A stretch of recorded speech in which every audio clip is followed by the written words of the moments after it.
三位一体武魂融合技。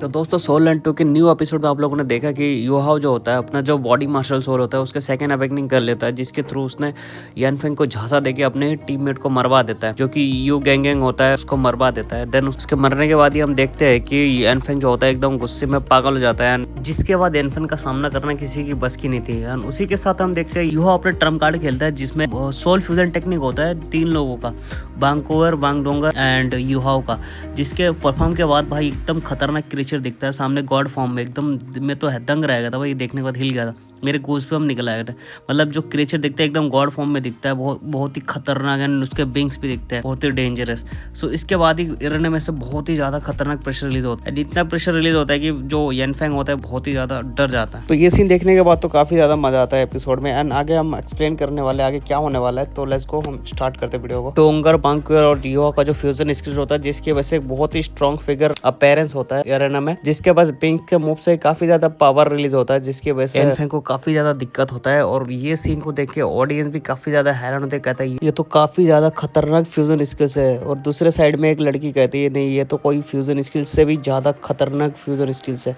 मतलब इतना dangerous fusion skills देख के वो लोग भी बहुत ही ज्यादा खुश हो गए थे, क्योंकि उसके अपीयरेंस को गॉड को दिखा रहा था। और इस नजारे को देख के आउतियन भी कहता है कि ये तो पहले से मेरे ऊपर से जा चुका, ये है असल में है क्या चीज। और इस चीज को देख के यानफेंग हैरान होकर कहता है कि मैं हार चुका हूँ, और असल में ये कौन सी टेक्निक है, इतना खतरनाक, इतना डेंजरस दिख रहा है, भयंकर दिख रहा है। और तभी हम देखते हैं युवा का जो गॉड फॉर्म होता है वो स्केलेटन किंग के ऊपर अपने पावर का इस्तेमाल करने लगता है, और इसकी जरा सा ही पावर से बस स्केलेटन किंग जो होता है पूरी तरीके से डिसअपीयर हो जाता है। जिसका मतलब यह होता है कि युवा के बस जरा से ही पावर के यूज करने से ही जो स्केलेटन किंग होता है वो मारा जा चुका होता है। जिसके बाद यहाँ अनाउंस होता है कि ये जो स्केलेटन किंग है वो बैटल के अंदर मारा जा चुका होता है। जबकि इधर जो यानफेंग होता है ये मन में कहता है मैं और ज्यादा लंबे समय तक नहीं टिक सकता हूँ, और इस बंदे के अटैक्स अभी भी बढ़ते जा रहे हैं, और मेरे पास भी ज्यादा समय नहीं रह गया है, और अगर अब मैं सफल नहीं हुआ तो फिर मेरा खेल खत्म हो जाएगा। और ऐसे कहता हुआ यानफेंग काफी खतरनाक तरीके से अपना पावर रिलीज करता है, और युहा भी अपने पावर से इसको सप्रेस करने की कोशिश करता है। तो यानफेंग भी अपने किसी तरीके का पावर को इस्तेमाल करता है, जिसकी वजह से यहाँ तक कि काफी ज्यादा एनर्जी रिलीज होता है। और इस नजारे को देखकर रेफरी भी काफी ज्यादा हैरान होते हुए कहता है क्या इनके ऊपर अभी हेवन और अर्थ के फिनोमिना का असर हुआ है, और ये तो सिर्फ वही एबिलिटी है ना जिससे एक लिमिटेड डुलियो इस्तेमाल कर सकता है। जिसके बाद हम कुछ जनों को देखते हैं जो काफी हैरान परेशान होते हुए कहते हैं ये कोड तो कितना ज्यादा टेरिफाइंग है, और यहाँ तक कि यहाँ महसूस हो रहा है कि जैसे कि मेरे हाथ किसी भी पल जम सकते हैं। जबकि इस तरफ इस नजारे को देखते रेफरी भी काफी ज्यादा हैरान परेशान होते हुए मैन में कहता है अब यहाँ तक कि इस मैच को मैं अभी रोकना भी चाहता, तब भी ये मेरे लिए काफी ज्यादा मुश्किल होने वाला है, और अगर अभी मैं इन्हें रोकने के लिए जाता हूँ तो शायद मैं काफी बुरी तरीके से इंजर्ड हो जाऊंगा। जिसके बाद हम यानफेंग को देखते हैं जो कि काफी ज्यादा खतरनाक तरीके से युहाओ की तरफ बढ़ने लगता है। यानफेंग जैसे बहुत खतरनाक तरीके से युहाओ की तरफ बढ़ता है तो फिर युहाओ भी अपने हाथ से अटैक कर देता है, और जब इनका ये क्लैश होता है तब किसी दौरान इसी तरीके का पावर का इस्तेमाल करता है, जो कि यानफेंग उसकी तरफ बढ़ रहा था। जिसके बाद हम देखते हैं कि यानफेंग जो होता है बीच में ही रुक जाता है, और बीच में रुकने के बाद अपने मन में हैरान परेशान होते हुए कहता है कि इसने कितनी आसानी से मुझे हवा में रोक दिया, और यहाँ तक कि अभी जो मेरे पास अभी भी पावर बचा है इसके दम पे मैं एक सोल सेंट लेवल से भी लड़ता तब भी मेरे पास एक अपर हैंड होता कि मैं उससे डॉज कर पाता। और जब युहाओ हवा में रोक लिया होता है यानफेंग को तब ब्रेक कहता है, और ब्रेक कहते ही काफी ज्यादा एनर्जी वहां से रिलीज होता है। जिसके बाद रेफरी भी काफी ज्यादा हैरान होते हुए कहता है कि इन दोनों के पास से तो काफी ज्यादा एनर्जी रिलीज हो रहा होता है, और जो यहाँ एनर्जी होता है वो काफी बड़े विनाश का रूप ले लिया होता है। जिसके बाद हम देखते हैं ऑडियंस भी काफी ज्यादा हैरान होते हैं, और फिर रेफरी भी काफी ज्यादा हैरान होते हुए मन में कहता है इस अटैक की पावर तो एक सोल डुलियो की थी, लेकिन मैं खुद भी दावे के साथ नहीं कह सकता हूँ क्या मैं खुद भी इस अटैक को रोक सकता हूँ या नहीं। और तभी हम युहाओ के हाथ में किसी तरीके का एनर्जी वॉल को बनते हुए देखते हैं, जबकि इस तरफ ये जो यानफेंग हवा में अटका हुआ था यहाँ युहाओ से पूछता है क्या तुम मुझे इस सोल स्किल्स का नाम बता सकते हो। तब इसे युहाओ बताता है ये pride of ice snow attack है, और ये नाम जानते ही जो यानफेंग होता है यहाँ युहाओ को थैंक यू बोलता है। जिसके बाद इसकी स्केलेटन बोन के अंदर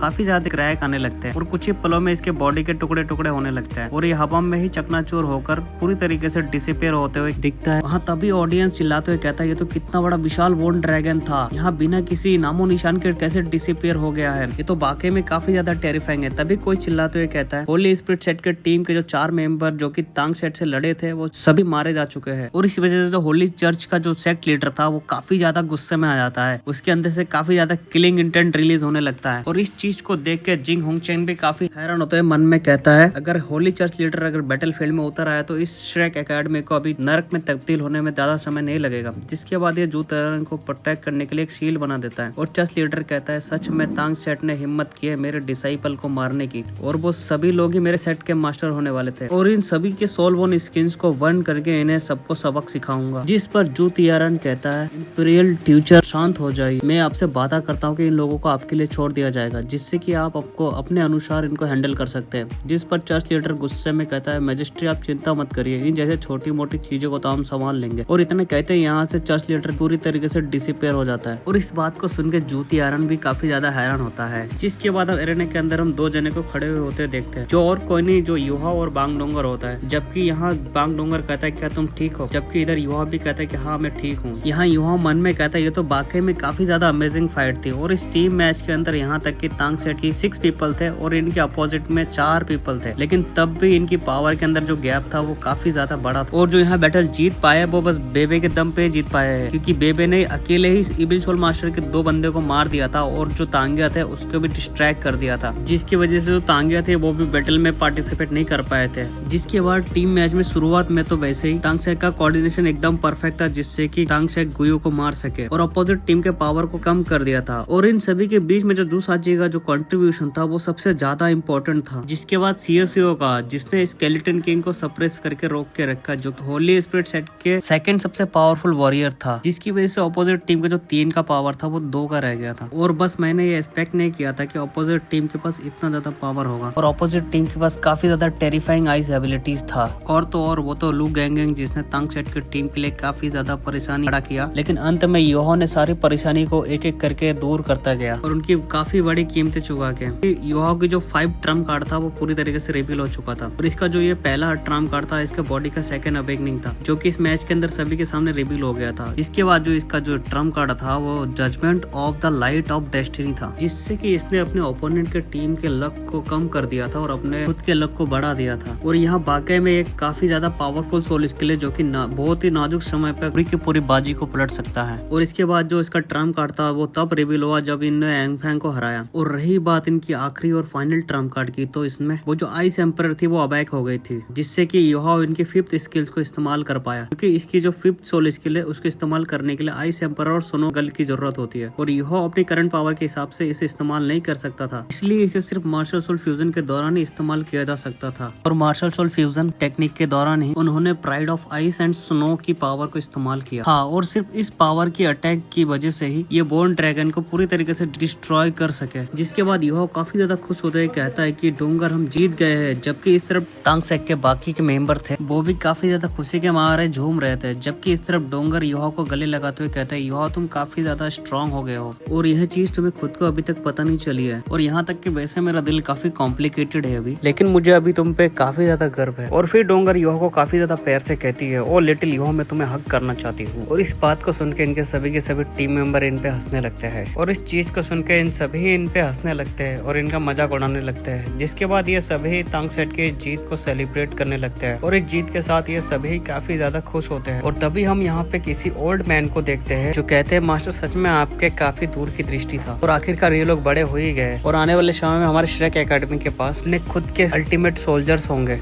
और तभी होली स्पिरिट सेट के कुछ मेंबर इनके पास आते हुए कहते हैं क्या तुम्हें काफी ज्यादा गर्व हो रहा है। और यहाँ बात कहने वाला और कोई नहीं जांग फेंग होता है जो कि काफी गुस्से में होता है, जिस पर तांग सेट के इसे मुंह तोड़ जवाब देते हुए कहता है आखिर हम गर्व क्यों ना करें, क्या तुम लोगों को जेलिसी हो रहा है। वही इस तरफ योहा मन में कहता है यह जो मैच था यह भी किसी और टूर्नामेंट की ओपनिंग है और कठिनाइयों से बड़ी चीजें अभी तो आना बाकी है। और तभी डोंगर कहता है योहा चलो चल के रिकवर करते हैं। जिसके बाद हमें मिंगडो होटल का सीन दिखाया जाता है जहाँ पर 3 वुमन ड्रिंक करते हुए कहते हैं मैंने सच में ये रिजल्ट को एक्सपेक्ट नहीं किया था। जिस पर सामने वाला कहता है आखिर किसने ही यहाँ सोचा था कि वो तांग सेट होगा जो होली स्पिरिट सेट को हराएगा। सिस्टर क्या आप जानते हो कि वो लास्ट स्किल्स क्या था जिसको कि योहा ने इस्तेमाल किया था। यहाँ तो मैं भी श्योर नहीं हूँ कि वो लास्ट स्किल्स क्या थी, लेकिन यह बात सच है कि तांग सेट के अंदर जितने भी मेंबर्स है वो सभी यंगर जनरेशन के टॉप टैलेंट है और उन्हें अगर अच्छा खासा समय मिल गया तो वो शेक एकेडमी के बड़े प्लेयर बन जाएंगे। लेकिन मुझे इस बार यह बात समझ में नहीं आई कि ये लोग इस बार शेक एकेडमी को रिप्रेजेंट क्यों नहीं कर रहे, क्योंकि अगर इन्हें पांगकोर का साथ मिल जाता तो इन टूर्नामेंट को जीतना काफी ज्यादा आसान हो जाता। जिस पर दूसरी लड़की कहती है उनके खुद के अपने आइडियाज है और एकेडमी एक शेक नहीं है तो स्वाभाविक सी बात है ये उनके ऊपर कोई रिस्ट्रिक्शन नहीं लगा सकते हैं। जिसके बाद दूसरी लड़की कहती है सिस्टर अभी वहाँ की सिचुएशन कैसी है, जिस पर वहाँ बैठी दूसरी लड़की कहती है कि सिस्टर मैंने अपने काफी एल्डरों के साथ डिस्कशन किया है और उन्होंने तुम्हारे साथ कोऑपरेट करने का डिसाइड किया है। और फिर प्रिंस जूजी कहती है बहुत बढ़िया, श्रेक एकेडमी के मदद के साथ हमारे काफी ज्यादा चांस बढ़ जाएगी। जिसके बाद प्रिंसेस बहना कहते हैं बहुत अच्छे, हम यूनाइट हो सकते हैं और मैं पूरी उम्मीद करती हूँ कि यहाँ एक काफी अच्छी शुरुआत है और कुछ भी क्यों ना हो जाए सन मून एम्पायर पावर में नहीं आना चाहिए। जिस पर सिस्टर कहती है चलो अब डिटेल्स पर बात करते हैं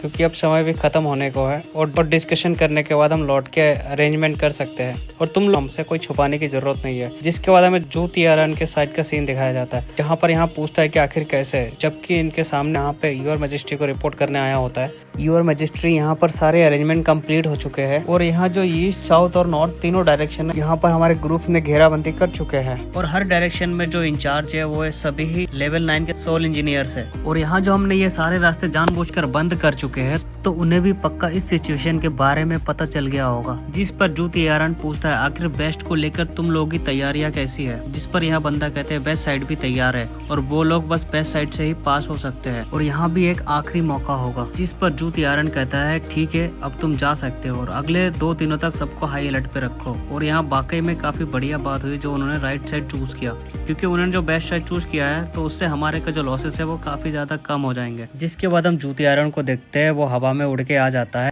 और बहुत ही खतरनाक तरीके से अपने सिंहासन पे जाके बैठ जाता है। तो इसी के साथ हमारा यहाँ एपिसोड यहीं पे अंत होता है। तो जल्दी से मिलते हैं आप लोगों को नेक्स्ट एपिसोड में। इसके लिए आपको लाइक और सब्सक्राइब करना पड़ेगा।